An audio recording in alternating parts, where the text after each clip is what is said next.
Hello everyone and welcome back to Let's Play GearCity with me, Alpha Pi Omega and Hinoyume, Japanese company.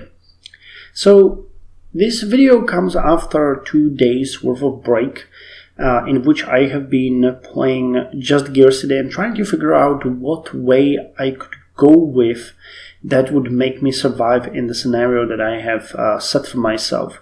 And after 2 days of tweaking, changing, trying to figure out stuff, I have come to the conclusion that it's basically not possible, not under these economic times or economic difficulties that Japan has, and not under the difficulty that I have set for myself. Now I'm going to try to explain this. What I did was that I tried really hard to design 2 vehicles that would work very well, because obviously it wasn't working with 1 or 2 or 3, whatever I tried. So I started without a factory and without any branches and designed 2 great vehicles. I have designed the Hinoyume Nozema, which is a very good sedan using decent parts, very good parts, and that's being produced for $1,365. Which is not bad at all, considering that it has a specific rating of 44, which is one of the highest on the market. We're also producing a subcompact that has a specific rating of 51. It's using the similar parts, but sells for only, or is manufactured by for only $1,071. Both of these cars, as I said, have pretty high rating, though the sedan could have way more. But considering we need to make it cheap, this is the best I can do with the parts that I have in the beginning. Now, these cars have been researched, and I have built a factory and started selling these across Japan. And I found out that considering how much Japanese people are able to pay for these cars, there is just no way that we can be profitable. Now, I could make profit when the wages were like 1/3 of this, and the per capita was the same. Remember, when you start in 1900, the $400 is what UK and this is the East Coast of the United States has. So this is pretty much the same as we saw in 1900s. But the labor wage is like triple, maybe 4 times higher, which means that the upkeep of the factories, the labor cost, the material, everything is way more expensive.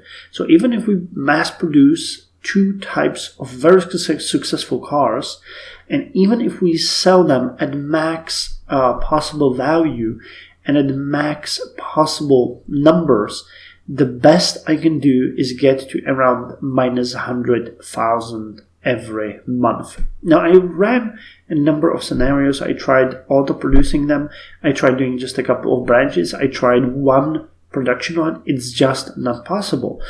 It would be possible if we produced and sold about 4 times more. So we would need to have a factory that's able to produce at least 400 cars, and we would need to sell all of them at profit, which we are not able to do, not under the economic situation that I have. You can see that I still have $4 million, but for that I could maybe add 1 extra line. If you look at the factories, the cost is about $2 million for 1 line. So yeah, technically I could go with 2 if I maybe took a loan, but there's no way in which we could produce and sell. That's the key point. I could produce them for a couple of months, but I could not sell them. So there's no way we can sell enough cars to make this work. I'm going to show you what I mean by opening a couple of branches and simulating what I was doing.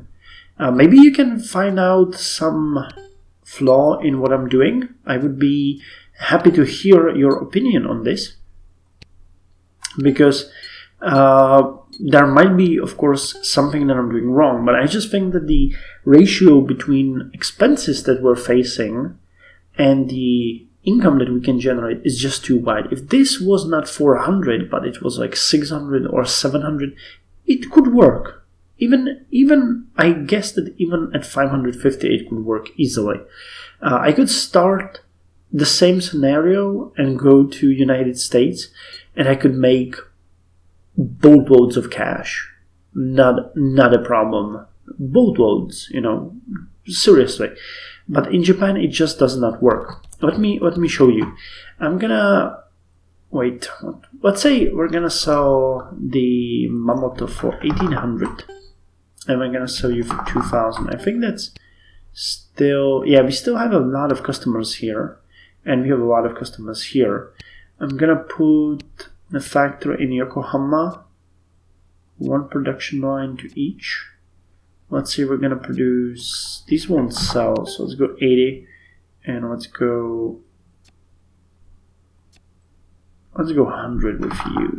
Okay, so let's produce this for one turn, and we're gonna see the outcome. Okay, so this is we're pretty much hitting the numbers that I've already seen. We paid about 1.4 million for the branches. We produced cars. We sold them for 290,000.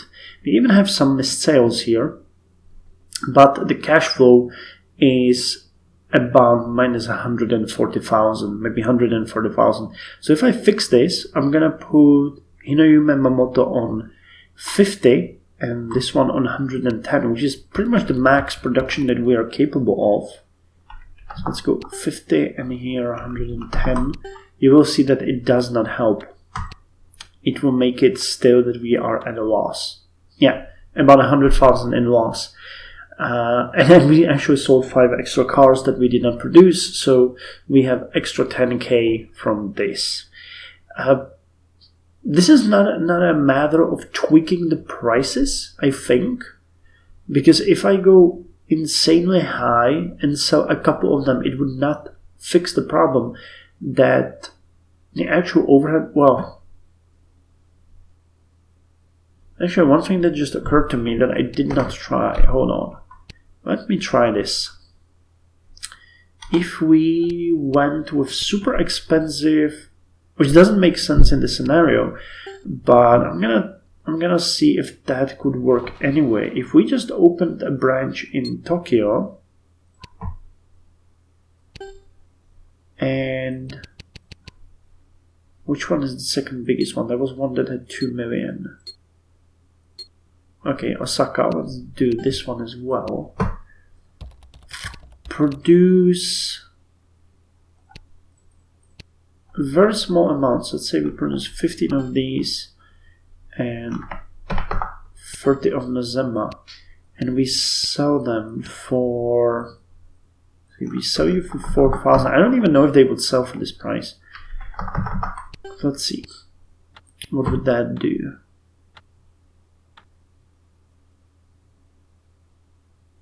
Okay, well this seems that it's closer to a possible success, because we spend 800,000, so this would put us at minus 834,000. We sold about 41 cars. I could go slightly higher here. What I could do here is set this to auto produce. That will disable my control over the factories. And I could maybe go like 4,500. Would this work? No. Okay, so the production here drops. It's better. It's slightly better, but we're still at a loss. And we can run this for a couple of months. So if I put 5,000 in marketing, we drop the price back to where it was.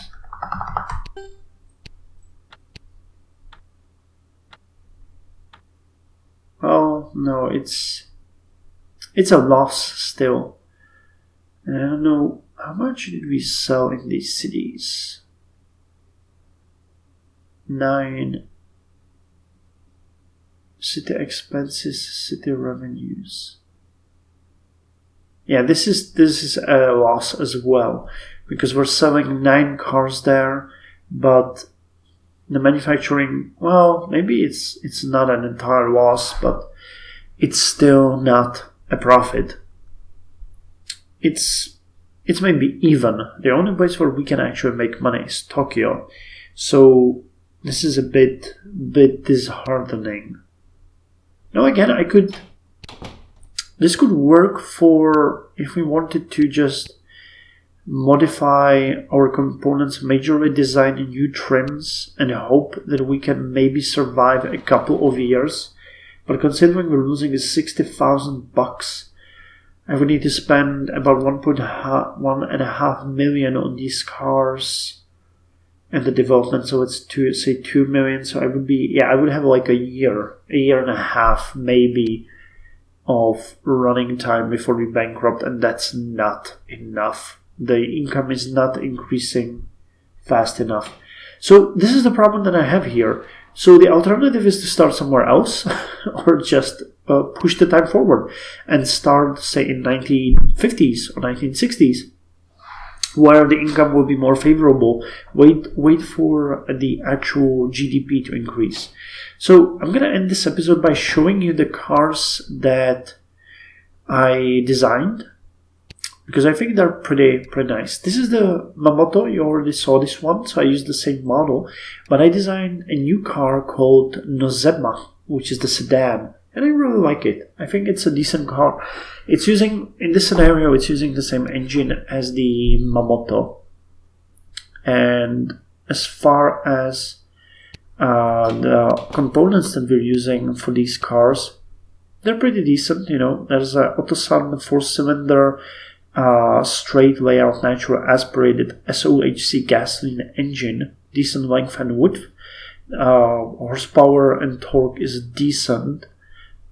We're using the Firudovaku gearbox, 4 gears. It's pretty nice. Year 1947 when it was designed. $293. Really good fuel efficiency and power efficiency. And the chassis, I went with the leather because it's cheaper, and it uses the FMR drivetrain and the swing axle. So yeah, when we look at the competition here, just to give you a bit of an idea of what we're dealing with in the subcompact, we have a Type rating. It's pretty good. Damn, these guys are selling a lot of cars. But at this point, it doesn't matter. Like, if you sell 90 and you make $300 on each, that's still not going to cover it. We would make, what? 90 times... Well, yeah, that's not going to work for us. We need more. This is more profitable for us than this. And if I made them cheaper, they would not sell. I would have to drop the price, but then I would need to sell large amounts. So yeah, that just doesn't work. And as far as the sedans go, we're the second best. Yeah, the rating is killing us because we don't have any marketing, anything. It's just like it is. So I don't think it's possible to actually do this. I'm gonna try one more thing when we're having like 65 here. I'm gonna run it for 10 months. We're gonna see if maybe the sales go up, or the marketing can kick in, or we might win a GCM award. What you see, the cash flow here is negative. Minus 71,000, minus 63, minus 65. I don't think there's anything. I don't think these cars are good enough to win a GCM award. I did my best to make them as cheap as possible, so that they would sell. Well, now I see the cash flow dropping a bit. Well, dropping, like going to a 0, but yeah, now it's bad again. Yeah, we didn't win a GCM award at all. Oh, but there's a new component, perimeter frame. So let's see what that would be like. Oh. Okay, so that's obviously an improvement on the ladder.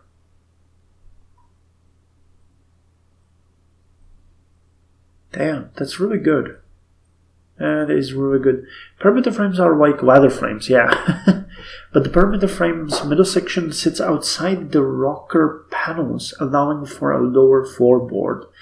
They share many characteristics with ladder frames in that they are strong chassis but have below average performance. I like that. But the backbone is still stronger. Actually, the ladder is a bit stronger than the perimeter. But this one has more safety and better weight distribution. Okay. Well, this brings me to my last point. This is probably not doable. My skill is not good. I tried a number of ways, 2 cars, 1 car, 3 cars, trying to do the luxury route, but there's just not enough income. Now you can see it's increasing clearly, so if we started like in 1955, it would be okay. But yeah, at this point, it's not working. So I want to ask you, I would like to do another Let's Play of GearCity. If you guys are having fun, I'm having it. I'm learning a lot about the game, and it's great. So I'm asking you to suggest a good scenario. I'm going to start on the harder difficulty, same as here. I can start in the 1900s. I can start in Europe. I can start at a later date. It's up to you. I'm going to take the suggestion that has the most thumbs up. So before you suggest something, comment. And I would like to, there's like 70 to 100 of you watching this. So if you have anything on your mind, just put it in the comments and I'm going to discuss it with you and see what I can do. But I'd also like to hear a comment about my strategy. I really don't think it's working. I really don't think there's a way. So we could, start Japan 1955, start in the Soviet Union, which would be, well, even Moscow has more at this point. So it would be easier to start there and actually work on it. I don't know, do they have any bigger cities there? Well, they do have 2. There's Nizhny Novgorod. But the distances, man, the shipping cost. And there's no Vladivostok, there's nothing here. So we would just have to focus on 2 cities. But hey, they got a bigger income. Actually, St. Petersburg has a bit higher than Moscow. Or we can go back, to 1900s and start again on a higher difficulty, maybe in England. Someone suggested Paris. I would like that. That would be fun, doing Western Europe French cars. It would be kind of fun after Second World War. Could be good, Though the average labor wage there is insane. God damn. So anyway, I hope you appreciate this walkthrough. I'm sorry you had to wait for 2 days, but I tried figuring out how this works, and finally I came to the conclusion that it just doesn't. So, if you have anything to comment, I'll be looking forward to that, and I'll see you next time with more GearCity or some other Let's Play. Till then, you guys, take care.